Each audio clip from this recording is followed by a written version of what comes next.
Wonderful. Well, thank you all so much for joining us today. We're going to explore the Adams National Historical Park, from the sweet little farm at the foot of Penn's Hill to the gentleman's county estate at Peacefield. Adams National Historical Park is the story of heroes, statesmen, philosophers, and learned women whose ideas and actions helped to transform 13 disparate colonies into one united nation. And we're going to learn about this wonderful National Historical Park, which I actually passed yesterday, passed by it on my way to the Massachusetts Library Association conference down in Falmouth. But I saw the sign. I almost pulled off the road, but I had to get to my conference. So this is going to be led by Supervisory Park Ranger Jessica Pilkington. So all 200 of us or so who are watching live, and the other 300 or so that will watch on demand, let's give a big virtual round of applause to Jessica for joining us this afternoon. And Jessica, you can take it away. Thanks so much. Thank you very much, Robert. I'm not sure I can live up to that hype. As he mentioned, my name is Jessica Pilkington. I am the Supervisory Park Ranger in interpretation at Adams National Historical Park. And thank you so much for taking your lunch hour to join us as we learn about the Adams family. First, quick apology if my voice gives in or out. My daughter decided I needed to borrow her cold today of all days.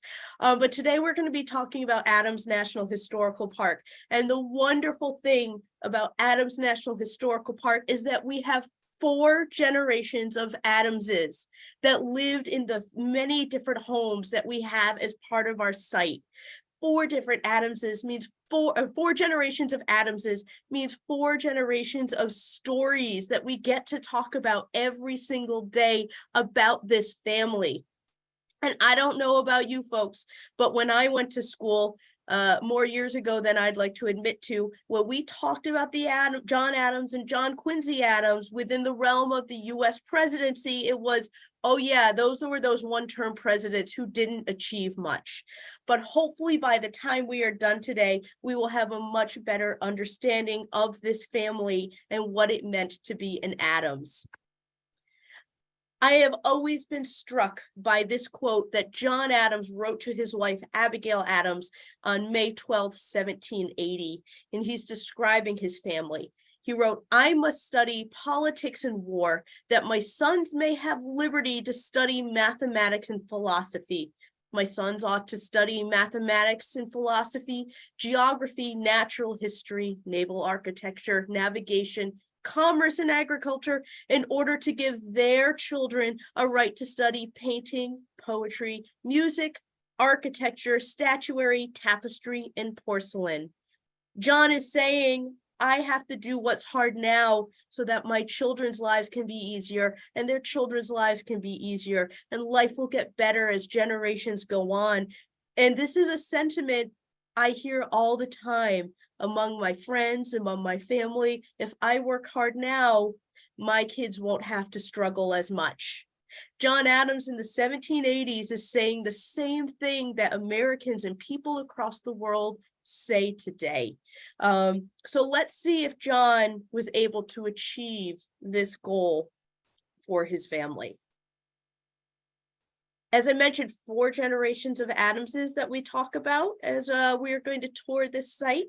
It's generally a little easier to do it chronologically, so that's what I'm going to attempt to do today. Sometimes we'll have to jump back and forth a little bit, but when you're talking the Adams family, Abigail Adams and John Adams are probably the most famous. And when we talk to visitors, there are probably more who say they're here for Abigail, who is an extraordinary woman, than they are for John. So why are we talking about them, and why has the National Park Service made the effort to preserve their homes? John Adams was born on this site on October 30th, 1735. His father was also named John Adams. We will call him Deacon John going from this point on, in order to distinguish between father and son. John was a deacon in the church in the area. He was also a farmer, and he wanted for his eldest son, John, a better life. And actually, he had intended a preachership the church for his son. But when John was a young boy, he didn't really like going to school, which I'm sure many of us who have kids and grandkids completely understand. John enjoyed things like flying kites and playing outside. And John indicated that he wanted to be a farmer just like his father. And so there was one day Deacon John pulls young John from school and apparently had John do all of the chores that were on the farm. I am not a farmer. I am sure is very, very difficult. And at the end of the day, Deacon John took his son aside and asked, how was it? And young John basically said, I loved it, gonna do it again tomorrow. Deacon John said, oh, I'm glad you enjoyed it, but no, you're going back to school. So his plan backfired massively. And it just kind of turns out that John didn't like his teacher's teaching style. And they were able to find new tutors and new teachers for young John so he could go on to Harvard University. And this education at Harvard was basically John's inheritance from his father. His other two younger brothers were unable to go to Harvard College. And John Adams writes, excuse me, in his autobiography about a time that he came home from Harvard College to visit his family. This is a room, it is the summer kitchen in the John Adams birthplace. And he said he came home to 23 chairs who were in this room. And what was happening is that leaders and people of the town were all meeting in Deacon John's house, and they were discussing a man named Lemuel Bryant. And Lemuel Bryant was a sermon, and the general theory, according to John, is that his sermons were, quote, too gay and light, if not immoral. And basically, these people were deciding, are they going to kick Lemuel Bryant out? John was witnessing this, and remember, his father sent him to Harvard in order to work for the church. And he said, very strong doubts arose in my mind whether I was made for a pulpit such as this, and I began to think of other professions. So this moment is when John recognizes, nope, preachership is not for me. John Adams, after he graduates college, is a little unsure what he wants to do with his life. His very first job is he is a teacher. He's a teacher out in the Worcester area. About a year into that, he realizes he's probably not a great teacher, and that's when he starts his law apprenticeship, ultimately becoming a lawyer. So we have kind of this moment. This is what John pinpoints as a moment where no longer going for the church, he has to try something else. And so President John Adams may not have happened for that meeting in this room when he visited back from Harvard College. The space is very important then for what happens in this country. After he becomes a lawyer, John grows up and he marries a young woman named Abigail Smith from Weymouth, Massachusetts, which is the next town over. And they move into this property, which is conveniently 80 feet away from the house that he was born in. So when you visit the park, you can see both the homes at the same time. They are on the same parcel of land. And if we're thinking about the American Revolution, this is the property that we're going to be talking about. Because during the American Revolution, John isn't home. Of the first 20 years of John and Abigail Adams's marriage, they are apart for 10. I would hate to be apart from my spouse for 10 years. However, I have the convenience of being able to text him whenever I need anything. John and Abigail did not have that convenience, but what this meant was they wrote letters to each other. And we know so much about their lives because they were able to write back and forth. And so many of these letters survive to today. And so that's what we know, what they were thinking and what they were feeling and what was going on during the Revolutionary War. Abigail would have been writing letters from this house. It is from this house that she takes over all the operations with the farm. It's from this house that she is teaching her children, including a young John Quincy Adams, who was born in this house on July 11th, 1767. That is until John Quincy Adams joins his father John abroad. And it is from this property that Abigail manages the house next door, in which refugees who had to flee Boston following the siege of Boston left to. And Abigail would house them here, which essentially means that she's putting a target on this family's back because they're supporting the revolution. And John had complete faith in her that she would be able to do this. One thing that John and Abigail did, and you can see this on the guided tour, is they would melt down family pewter in order to make bullets in order to send to help and support the war effort. But also, a very big thing that happens is on June 17th, 1775, the Battle of Bunker Hill occurs. It's one of the first major battles of the Revolutionary War. And it's during this battle that Abigail brings her kids, including young John Quincy Adams, up what's now Penn's Hill, which had been about a mile from their farm. And then you could actually look into Boston from Quincy. Quincy, and both Boston and Quincy have built up since then, so you can't experience this phenomenon anymore. But this cairn is put at the top of Penn's Hill when John Quincy Adams is 80 years old. You know, this event happens when he's like, what, 10? When John Quincy Adams is 80 years old, he wrote, "I saw with my own eyes those fires and heard Britannia's thunders in the battle of Bunker's Hill and witnessed the tears of my mother and mingled them with my own." They watched a battle essentially from their home, the first major battle of the American Revolution after the battles of Lexington and Concord, which started the fighting. The day after this battle, Abigail wrote her husband, John, to say the day, perhaps the decisive day, has come in which the fate of America depends. And I love that phrase, the fate of America, because now it's not Massachusetts. She's looking at this as this is going to get all the colonies together and finally achieve this goal of a revolution or of a new country. She also, about a year later, March 31st, 1776, writes to John and says, we're hearing you're forming this new government. Be sure to remember the ladies. I think those 3 words are perhaps what Abigail Adams is most famous for. When you're creating this government, remember the ladies, because if you don't, we will rebel on our own. And John responds to this letter, and he's kind of joking about it, actually. So there's a kind of a tiff back and forth between John and Abigail, briefly following this, about what this new country is going to look like. And you can read the letters completely for free on the Massachusetts Historical Society website, where the original letters, which I pulled here, are shown, but also they are transcribed, and so they're a little bit easier to read. Excuse me. After the Declaration of Independence is signed, John Adams is sent to Europe by this new Congress. He's sent to Europe. He brings his eldest son, John Quincy Adams, with him. And the idea is to try and get France to help with the Revolutionary War. By the time he gets there, Ben Franklin has already done the job. He comes home briefly.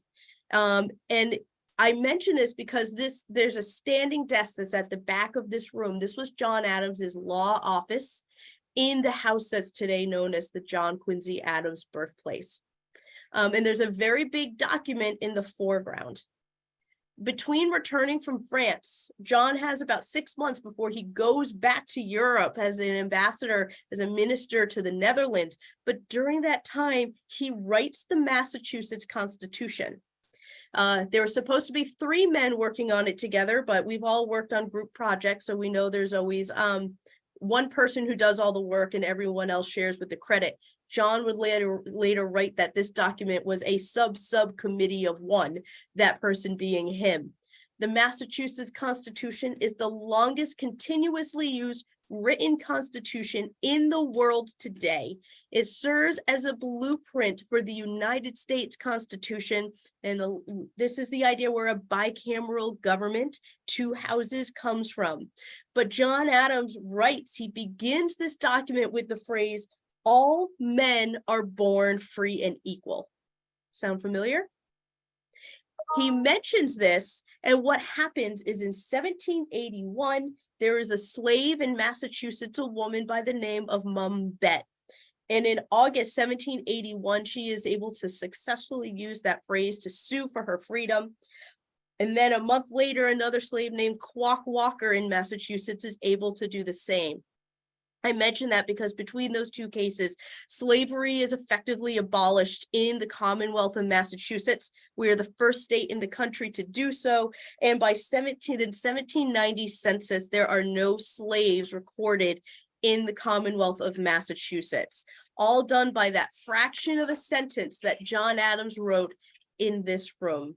And the standing law desk is still a part of our collections as the park today, in the park today. This painting was done by an artist named Frankenstein, true story, and it's the birthplace homes in the 1860s. It was commissioned by John and Abigail's grandson, but it's one of the few images that gives an idea of what perhaps the farmland would look like. Quincy is a city, and so the farm really doesn't exist anymore. There's only about an acre of land that surrounds the birthplace homes today. So if you go to visit, you won't see the farm.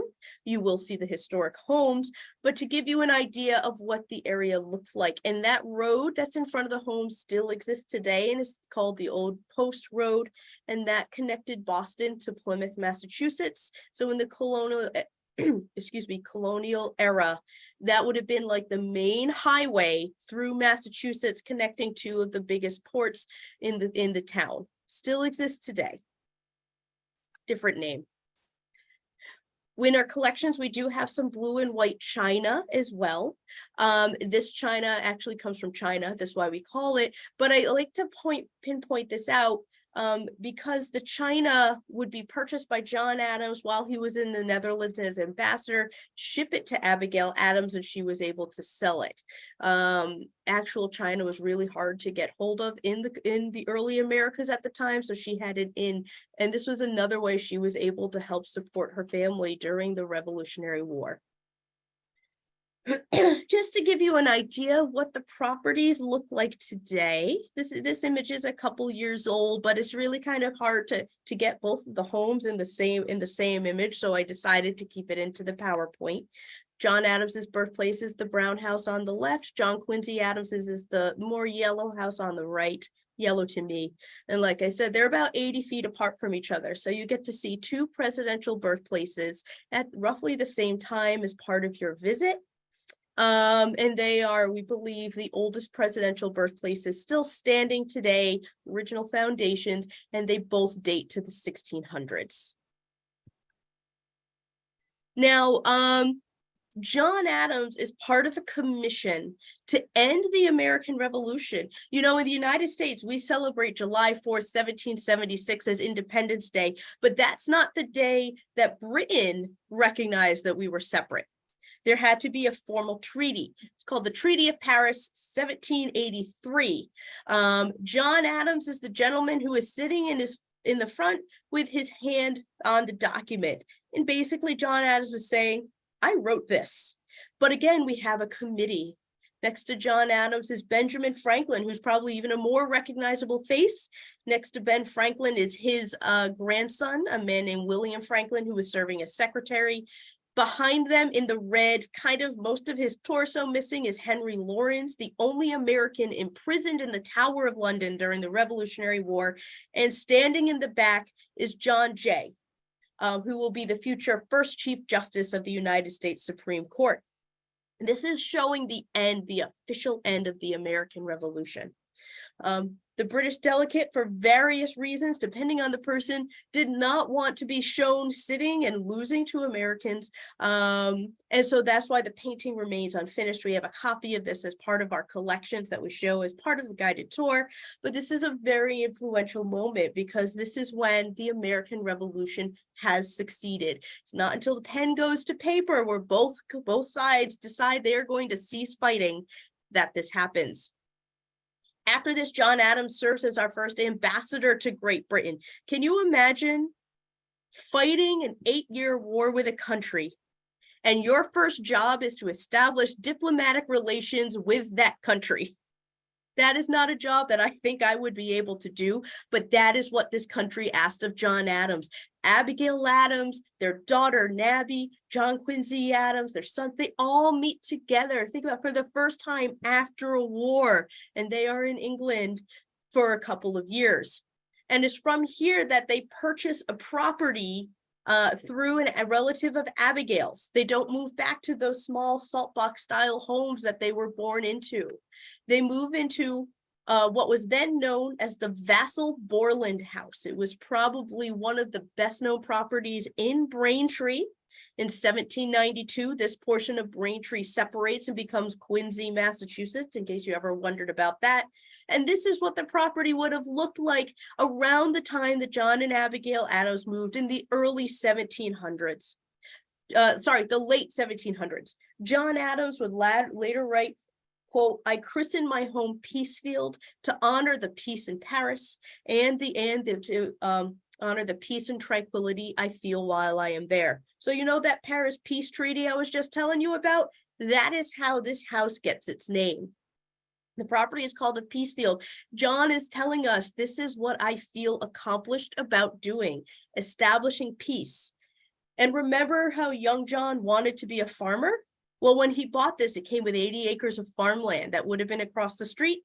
The idea is he's finally going to retire and be a farmer. Unfortunately for him, 6 months later, he is elected as the first vice president of the United States, which he does for 8 years. He is then president of the United States from 1797 to 1801. And again, as I mentioned at the beginning, when I was in school, we talked about the Adams presidency. Yeah, he was a one-term president. He's there for 4 years. He's booted out by Thomas Jefferson. Not much happens. And we all know that is never really the case. John Adams in particular is proud of his conduct, what's known as the quasi-war, which is an undeclared war fought against the French. There's no way you can ever put a war into just a couple of minutes, but essentially the United States was not paying some debts, or so the French believed, and so privateers started taking American ships. John was facing pressure from within his own Federalist Party to declare war on France. John believed that the fledgling United States in no way could actually fight against such an established nation, and he refused to do it. So it's not considered an active war. And one of the things John is most proud of during his presidency is that he is able to keep the U.S. out of a real declared fighting war against France. He is a one-term president, however, he was an unpopular president. This episode, I think, highlights how he is a principled individual. He stands up for his beliefs, even though that is not what his party wants of him, which is something he passes down to his kids. During his presidency, he signs the Alien and Sedition Acts, which is hugely unpopular. These acts are basically perceived as being told you cannot criticize the government. And did we not just fight a war against the British in order to establish our First Amendment rights? So this is very unpopular for President John Quincy Adams. And in 1800, after what's considered one of our most contentious elections in American history, and that's saying a lot because I feel we hear that every 4 years these days, during considered one of the most contentious elections in the U.S. history, he loses the presidency to his former friend, third president of the United States, Thomas Jefferson. But at that point, he can retire. and he retires back to Peacefield. Here is a sketch of Peacefield in 1822.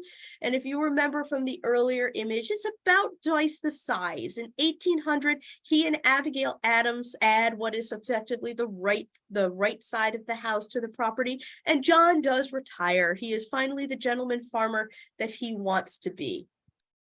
And it's during this time that he resumes his correspondence with Thomas Jefferson.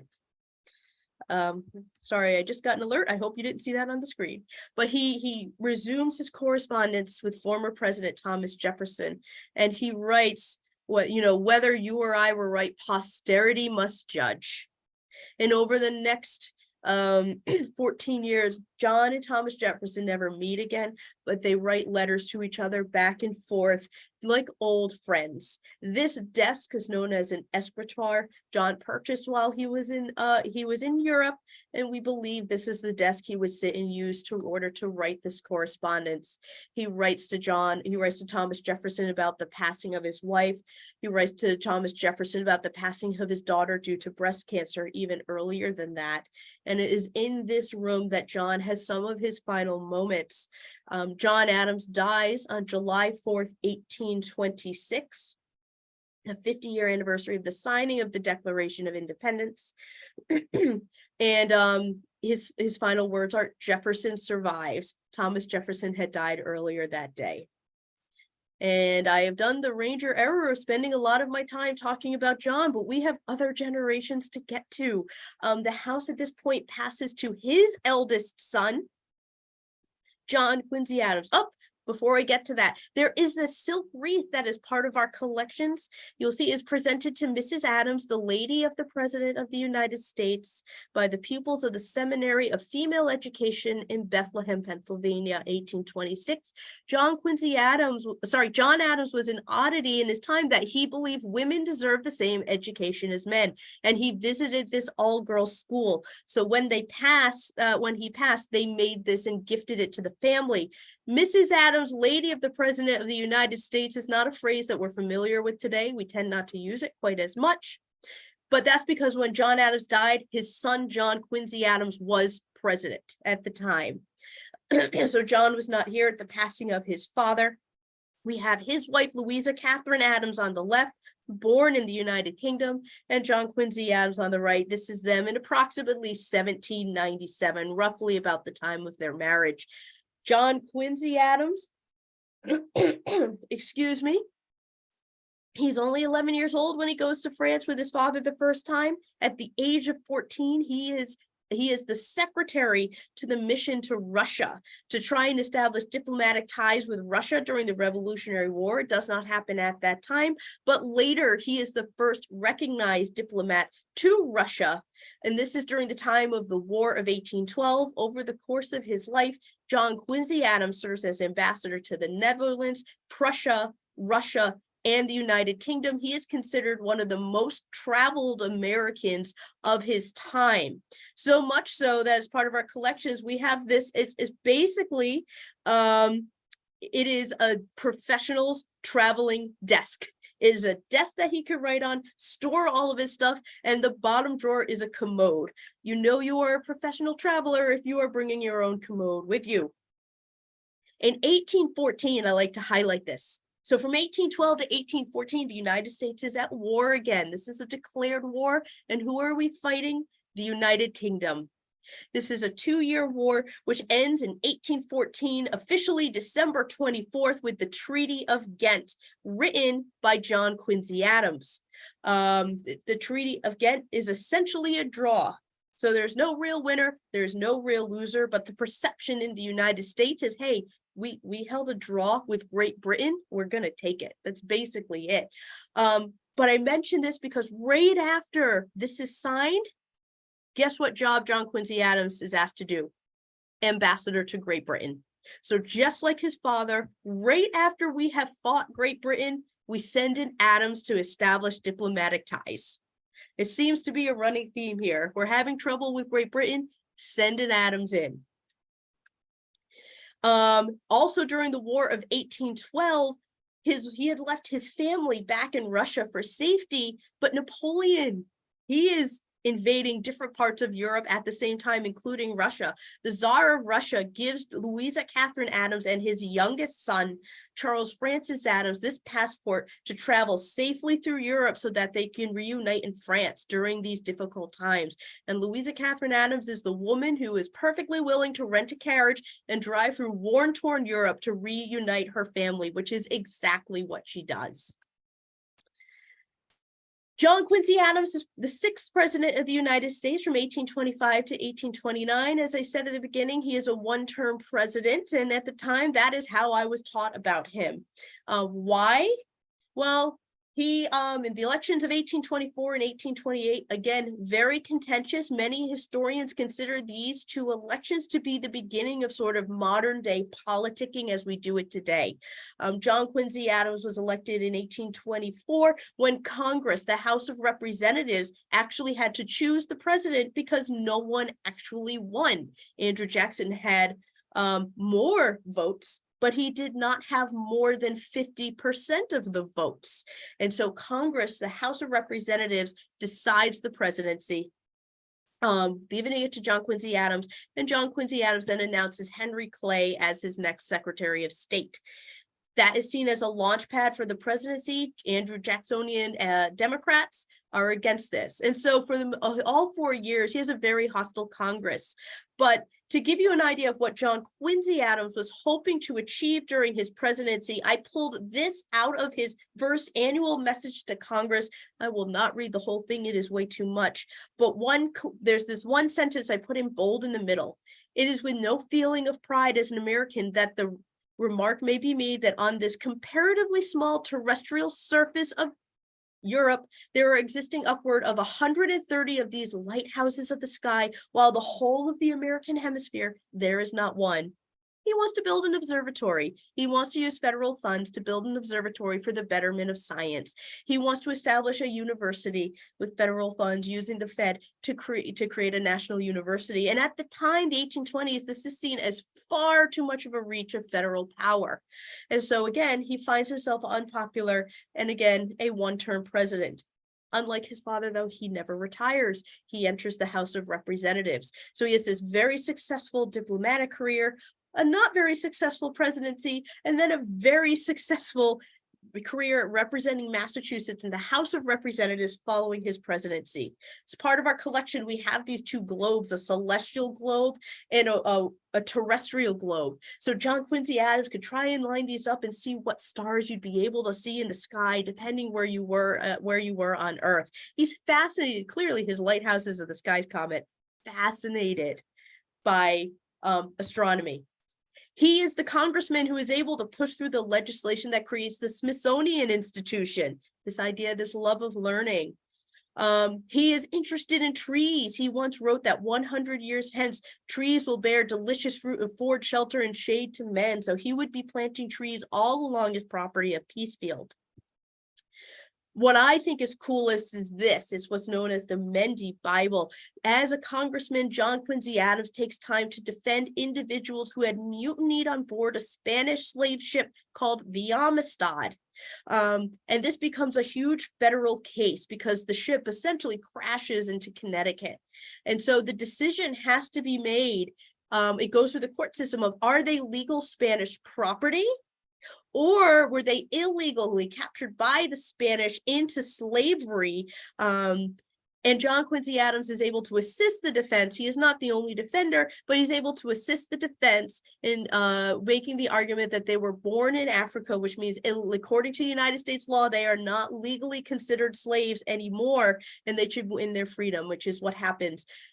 These individuals then get together and they purchase this Bible. It is an English language Bible, but they write on the inside, Mr. Adams, we want to make you a present of a beautiful Bible.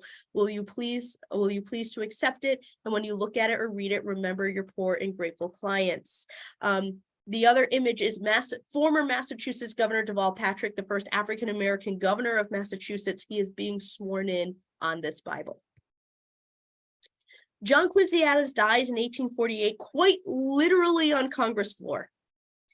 And the house and the properties are then inherited by his son, a man named Charles Francis Adams, who was that young boy that Louisa Catherine Adams went through war-torn Europe to reunite the family with. And this is Charles Francis's wife, Abigail Brooks Adams, and she brought a lot of money into the family. So the preservation efforts to keep the properties together are a large way because of her money. She's able to do that. I found this quote in Charles Francis Adams's diary. I have the misfortune of being the descendant of two great men and must do something to avoid the charge of utter degeneracy. Can you imagine what it must like to be descended from not one, but two U.S. presidents? Two U.S. presidents who are ambassadors and effectively helped to shape the nation that we have today? That's what Charles Francis Adams grew up with. And with John Quincy Adams as a son, that's kind of what's expected of you after. But to show how much of a degenerate Charles Francis Adams was, he also serves as ambassador to Great Britain, like father, like son, like grandson. He is ambassador to Great Britain in the 1860s. He represents Abraham Lincoln's government during the American Civil War. He arrives just as the United States government or a rogue naval officer basically illegally captures two envoys from the Confederacy to Great Britain, and he has to try and convince England not to fight against the United States over this. And then after the American Civil War, he is able to get about $15 million worth of reparations in the Alabama claims, which was a ship built in the United Kingdom and then sold to the Confederacy that wreaked damage on U.S. shipping and the U.S. Navy. So clearly this man is a degenerate, but I think it shows a lot of the mind frame of what it is to be an Adams. You know, that if you don't rise to the absolute top, are you enough? But Charles Francis Adams, by the way, here is an idea of what that Peacefield house looks like in the 1870s when Charles Francis Adams was living there. He builds the stone library, which is a repository for all of his father's books, as well as his and then later generations. At least 12,000 volumes here in this stone library. This library is why I applied to work at Adams. It is one of my favorite places on this planet. But he also has the time and opportunity to start publishing the works of his father and his grandparents. So it's under Charles Francis Adams that we start seeing diaries of his dad, as well as letters between John and Abigail Adams being published. He is actually able to retire in a way that his dad and granddad was never able to do. Here's Charles Francis Adams and Abigail Brooks Adams in front of the house, in front of Peacefield, towards the later years of their life. Abigail is not particularly looking that happy. And I think of this image when I think of their kids, because Henry Adams, one of their middle sons, and his wife Clover, especially Clover, had kind of a contentious relationship with Abigail Brooks Adams. Not all of us get along with our in-laws. Totally get it. It happens. Henry Adams, though, he is a historian. He is a scholar. He is a researcher. His wife, Clover, during this time period, you'll see a lot of women take flower nicknames. His wife, Clover, is considered a pioneer in photography, not just women's photography, but photography altogether in the early United States.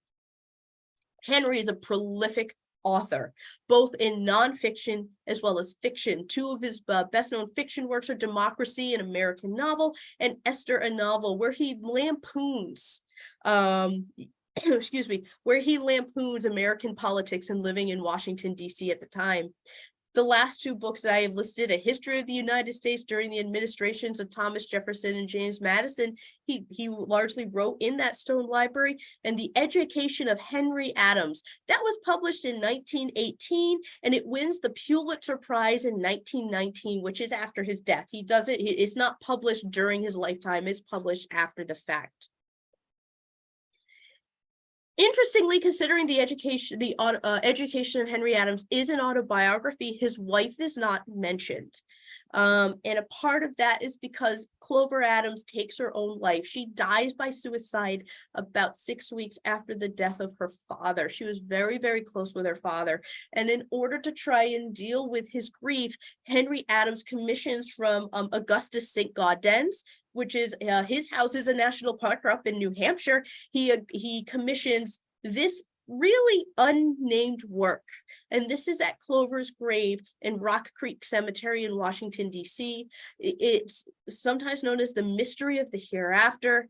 It is sometimes known as misery or grief, but it is supposed to be an individual. We're not sure if it's a man or a woman, but an individual just cloaked in grief.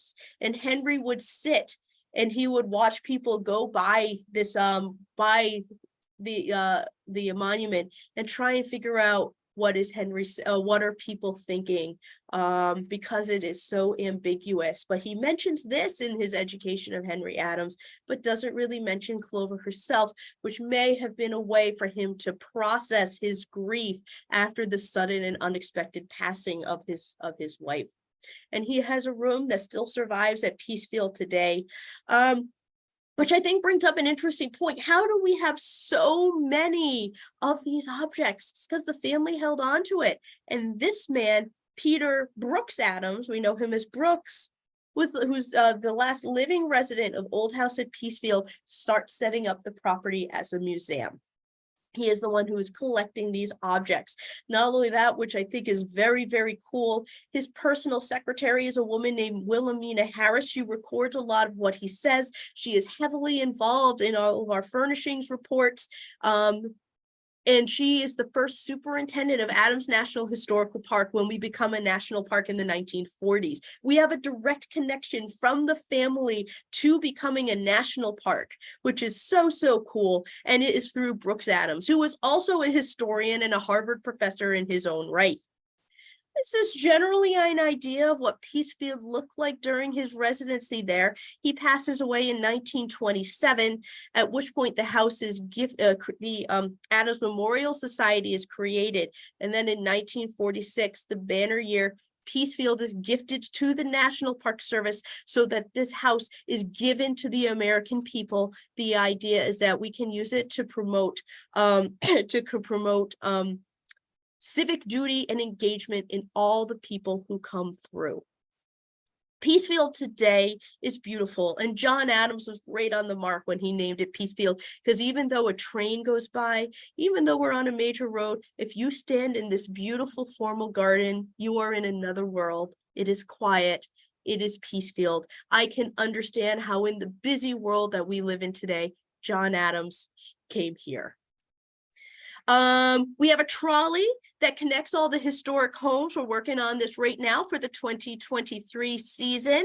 So most visitors, once we reopen, we can go to our visitor center. The idea is we'll be able to hop on a trolley and visit all the homes, because 3 homes at different locations in the city, driving through downtown can be a little bit difficult. So I want to go back to that original quote. I must study politics and war, that my sons may have liberty to study mathematics and philosophy. My sons ought to study mathematics and philosophy, geography, natural history, naval architecture, navigation, commerce, and agriculture, in order to give their children a right to study painting, poetry, music, architecture, statuary, tapestry, and porcelain. Did the family pull it off? Were John Adams's wishes honored? From presidents in politics to Pulitzer Prize winner, were we able to go off from war to art? I just think it's a fascinating connection. Coming ahead, we have 2 huge celebrations that are going to be happening back to back. There's America 250, which is going to be the 250th anniversary of the signing of the Declaration of Independence. You can't have that without talking about John and Abigail Adams, as well as Quincy turning 400 the year before. In 2025, Quincy will be turning 400 years old, one of the oldest places that have been settled in the New World in the United States that still survives. So that is definitely, keep an eye out, because there are going to be celebrations and commemorations throughout Quincy and the entire United States as we celebrate these two items at the same time. If you want any more information, here is how you reach out to the park. Our website, nps.gov/Adams. And then we have a Facebook and social media, as well as the phone number for our visitor center, where a ranger will gladly answer any questions that you have. And thank you so much for taking the time to speak for me. I know I went over a little long, Robert. Please forgive me. Jessica, no forgiveness needed. You did a wonderful job. So, Jessica, would you like to stop sharing your screen, and we'll get Because right now we're just seeing a black screen. There we go. There we go. All right, so let me pop Thank back you. up to, no problems. I'm going to spotlight your video so I am not seen as much. Okay, so folks, if you have questions or comments for Jessica, we have about 10 minutes. Let's see, an anonymous attendee asks, what are the 4 homes included in the park? That is a fantastic question. I may have misspoke as 3 homes in the Stone Library. So we have, well, there's our visitor center. As for the historic homes, we have the birthplace of John Adams. We have the birthplace of John Quincy Adams, which are on the same property. We have Old House at Peacefield, as well as the Stone Library, which houses the family collection. So when you visit the park, if you take the guided tour, you get to see all of those properties. Speaking of that library, Linda says, I would love to hear more about your affection for and use of the beloved library if time permits. So my affection for the library is personal, and that's what I think is great about the National Park Service, is that you get a personal connection to the site that you go. I grew up from a line of readers. I always saw my mom reading. I always saw my grandmom reading. So I love reading. And so when I saw that there was a president who lived right around the corner from where I grew up, who loved books, that very much spoke to me. The library is generally not used today. While a lot of the volumes you can be found elsewhere, but if you're interested more in that, you can reach out to us. Generally speaking, though, the books are just to kind of look at and use as a space to contemplate. Patricia asks, when do tours open? That is a very, very good question. We are working on hiring all the staff as well as getting the trolleys running. After COVID, purchasing new vehicles and then not being able to use them can cause a little bit of a hiccup, but we are anticipating end of May, early June. Keep an eye out on recreation.gov because guided tour tickets will be posted there. Absolutely get the tickets in advance if you know there's only a date or time that you absolutely can go to. Any tickets that are not sold in advance online will sell day of at our visitor center. So follow-up question from Scott, is there an admission fee to visit? Sure. So it is $15 per person to visit. Children under the age of 16 are free. If you have a National Park Service pass in America the Beautiful pass, like an annual pass, senior pass, or military pass, then you get in for free. And you can also get any of those passes at our visitor center as well. We are one of the few sites that's able to do it all year round in Massachusetts. An anonymous attendee says, was John Adams' father born in Massachusetts? Also, what religion was the family? So yes, John Adams' father was born in Massachusetts. The Adams family came over to what's now Quincy shortly after what's now Quincy, then Braintree was founded around 1625. Probably the best modern connection for a religion for Deacon John and the family is probably Congregationalist. They would have been very, very religious at the time. It's just kind of how, especially the New England area was, but their form of Congregationalism is not quite what existing in practice today. Things change and evolve over time. So yeah, probably we had a ranger for many years who was very interested in the Adams family and religion, and he said that Congregational is probably the closest we're going to get to today. Catherine asks, who lived in John's birthplace when John and Abigail moved next door? That is a fantastic question, and thank you for asking that because I did want to address this, and Ranger problem talking too much. There was a former slave who was owned by Abigail Adams's father by the name of Phoebe. She was living in the properties while they were gone away, and Abigail trusted her to run a lot of the farmland. And then it continued to be rented out, and a couple other people moved in and out, but Phoebe was really like the main resident who was running the show. Is the home of Abigail Adams a historic site? It is a historic site, and it is owned and operated by a nonprofit organization in Weymouth, Massachusetts. So it's not a part of our park, but we work together frequently with them all the time. So I don't believe they've announced their tour schedule yet, but if you check their website, you can find all that information. Wendy asks, how did the first generation react to having a British-born daughter-in-law? Yeah, I know. Think about it. We just fought a war against Great Britain. What does their oldest son do? He immediately marries a British woman. Reportedly, Abigail was not too particularly pleased at this development. John Quincy was raised at a young age to become a leader of this nation. There are letters from Abigail to John that effectively say, if you don't become a leader of this country, you failed us. A little more 18th century language. So yeah, Abigail in particular was not pleased. John seems quite smitten with Louisa Catherine right away. She was a very friendly, very personable person. Abigail was kind of afraid that she would have been raised as this high-class English woman that couldn't quite handle the rigors of New England living. And then Louisa Catherine Adams has her child and takes her on a 40-day journey through Europe from St. Petersburg, Russia to France to reunite the family. So partially why I show that passport. And that seems to kind of smooth things over a little bit. So Jessica, pop quiz, spelling test. We have 3 people asking the spelling of, and hopefully I'm pronouncing this right, music. M-U-S-I-C-K? Yes. Did you reference that? Is that the? That is how John wrote it in his letter, but it's like music, performing, playing instruments. Ah, gotcha. But he wrote it phonetically. Gotcha. Let's see here. A lot of anonymous attendee questions here. Scott asks, did Abigail ever express any upset over John not being with the family at home? Yes. Yeah. She seems to understand the why, but there is also, I would more say the upset is the lack of communication, which partially was brought on by a war. She seemed to understand and appreciate the why of the separation, that he is helping to create this country and establish what it is. But the lack of communication was very, very hard for her. And that might be more accurate to say. You'll see her letter say, it's been quite a while since I've heard from you. I wrote to you a month ago and I still haven't heard anything. So maybe her issue was more being kept out of the loop than the fact that he was away. Barbara asks, Jessica, we're going to be in, I don't mean to cut you off, but we're going to do rapid fire questions and answers here. We're in a lightning round. Okay. Barbara asks, how many and what languages did John and John Quincy speak? Oh gosh. So John spoke English, struggled to learn some French.